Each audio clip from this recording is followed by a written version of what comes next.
कठीण काळात स्वतःला असे सांगा, कठीण काळात स्वतःला असे सांगत राहा, की शर्यत अजून संपलेली नाही, कारण मी अजून जिंकलेलो नाही. शर्यत अजून संपलेली नाही, कारण मी अजून जिंकलेलो नाही. मित्रांनो, यश आणि अपयश ह्या एकाच नाण्याच्या दोन बाजू आहेत.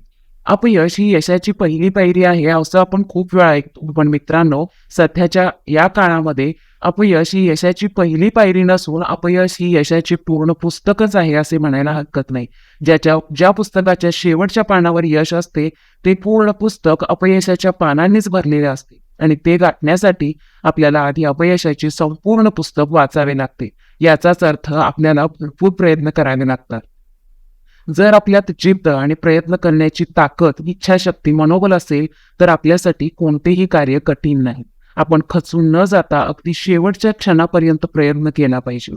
मित्रांनो, मी तुमच्यासाठी एक छोटीशी गोष्ट घेऊन आलोय, ज्यातून आपल्याला समजेल की आपण सुद्धा कोणत्या पायरीवर किंवा कोणत्याही स्टेपला अपयश स्वीकारणं किती चुकीचं ठरू शकतं.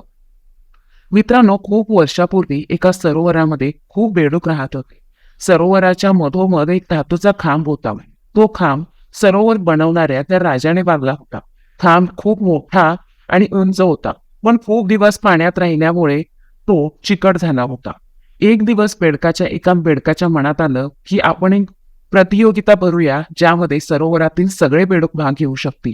प्रतियोगितेत भाग घेणाऱ्या बेडकाला सरोवराच्या मधोमध असणाऱ्या धातूच्या चिकट खांबावर सरसर चढावे लागणार होते आणि शेवटचे टोक गाठावे लागणार होते. आणि जो बेडूक पहिला येईल तो विजेता असे घोषित करण्यात येईल, असे ठरवले गेले. स्पर्धेचा दिवस उगवला. चारी दिशामध्ये खूप गर्दी जमली. आसपासच्या सर्व परिसरातून खूप बेडूक जमले. परिसरात स्पर्धेचा एकच आवाज होऊ लागला. प्रतियोगिता सुरू झाली, परंतु खांबाला पाहून कोणत्याही बेडकाला असे मनातून वाटत नव्हते की ही स्पर्धा कोणताही बेडूक आज जिंकू शकेल. आजूबाजूला असेच ऐकू येत होते, अरे, हे तर खूप अवघड आहे. ही प्रतियोगिता आपण कशी जिंकणार? जिंकण्याची तर शक्यताच नाही. इतक्या चिकट खांबावर कोण चढू शकणार? जो कोणी बेडूक वर चढण्याचा प्रयत्न करत होता, तो आधीच अपयशी होत होता.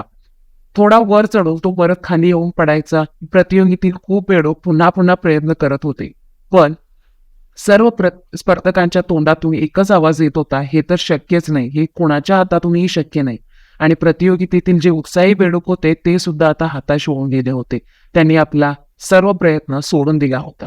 परंतु प्रतियोगितेतील या मोठ्या बेडकांच्या मध्ये एक छोटंसं बेडकाचं पिल्लू सुद्धा होतं, जो सारखा वर चढायचा प्रयत्न करीत होता. पूर्ण बेडकांचा संघ त्या लहान बेडकाला ओरडून सांगत होता, अरे, चढायचे प्रयत्न थांबव, तू कधीच वर चढू शकणार नाहीस, कारण तो खांब तर चिकट आहे, तुझे पाय घसरत आहेत, तू कधीच वर चढू शकत नाहीस, थांबव, तुझे प्रयत्न थांबव, असे प्रत्येक जण ओरडत होता. पण ते लहान बेडूक आपले प्रयत्न काही सोडून देत नव्हते. उत्साहाने वर चढत होता, खाली पडत होता, परत चढत होता, खाली पडत होता आणि शेवटी काही वेळानंतर तो चढत खांबाच्या वरच्या टोकावर पोहोचला आणि ती स्पर्धा जिंकली. त्याच्या विजयावर बाकीच्या बेडकांना खूप आश्चर्य वाटले. सर्व बेडूक त्या विजेत्या बेडकाला घेऊन उभे राहिले आणि आता त्याला प्रश्न विचारू लागले, हे असंभव काम तू केलेसच कसं? तुला इतक्या सगळ्यांनी सांगितलं, इतक्या सगळ्यांची उदाहरणं तू पाहिलीस, कोणालाही ते जमलं नाही, मग तुला कसं जमलं?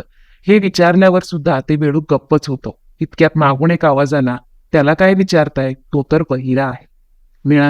मित्रांनो, मिळालं ना प्रश्नाचं उत्तर? आपल्याला सुद्धा हेच करायचंय. आपण जेव्हा प्रयत्न करत असतो, तेव्हा आपल्याला भरपूर जण सांगत असतात की तुम्हाला हे जमणं शक्यच नाही. आणि एकदा अपयश मिळाल्यानंतर तर आपल्या आजूबाजूचे सगळेच लोक आपल्याला सांगायला उठतात की तुला हे जमणार नाही, म्हणून हे मी आधीच सांगितलं होतं. मित्रांनो, एक गोष्ट नेहमी लक्षात ठेवा, आपल्यामध्ये आपले लक्ष्य प्राप्त करण्याची जिद्द असते, पण आपण आपल्या आजूबाजूच्या नकारात्मक वातावरणामुळे आपल्याला दुसऱ्याच्या तुलनेत कमी लेखतो आणि जी मोठी स्वप्न आपण पाहतो ती पूर्ण न करताच जीवन जगतो. खरं तर आपल्याला आवश्यकता आहे या गोष्टीची कधी कधी बहिरा होण्याची, कधी कधी या जगापासून स्वतःला अलिप्त करण्याची, जेणेकरून आपण सुद्धा जगासमोर बहिरम होऊन याच स्पर्धेच्या युगामध्ये यशस्वी होऊन दाखवू शकतो. हे तर आपल्याला कळून चुकलंय ना? तुम्ही सुद्धा वेगवेगळ्या स्पर्धेसाठी, परीक्षेसाठी तयारी करत असाल तर इच्छाशक्ती प्रबळ बनवा. आपल्या आजूबाजूच्या नेगेटिव्ह, नकारात्मक विचारापासून दूर राहा, प्रयत्न करत राहा. ही गोष्ट आवडल्यास नक्की लाईक, शेअर आणि सबस्क्राईब करा.